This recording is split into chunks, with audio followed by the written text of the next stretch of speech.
మైలవరంలో తన విజయం ఖాయమంటున్నారు వైసీపీ అభ్యర్థి వసంత కృష్ణ ప్రసాద్. ప్రజల మద్దతు తనకే ఉందని దేవినేని ఉమా ఓటమి ఖాయమంటున్నారు.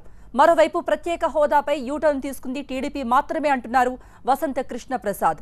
మైలవరంలో భారీ ర్యాలీ నిర్వహించి నామినేషన్ దాఖలు చేశారాయన.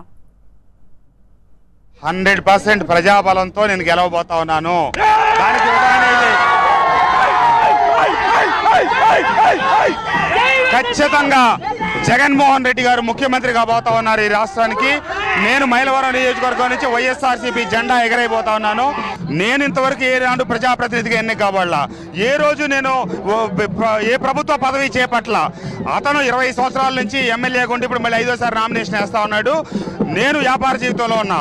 అంటే ఎన్నికల్లో ఎన్ని అడ్డదారులు దొక్కే వ్యక్తి దేవినేని ఉమామహేశ్వరరావు అనే సంగతి అందరికీ తెలుసు. ఇప్పుడు 2014లో నేను వాళ్ళకి మద్దతు ఇచ్చి పనిచేసినప్పుడేమో నేను మంచోడిని, గొప్పవాడిని, నీతిమంతుడిని, గాంధీ వారసుడిని. ఈరోజు నేను వచ్చి ఇతనికి వ్యతిరేకంగా పోటీ చేస్తున్నా కాబట్టి ఇన్ని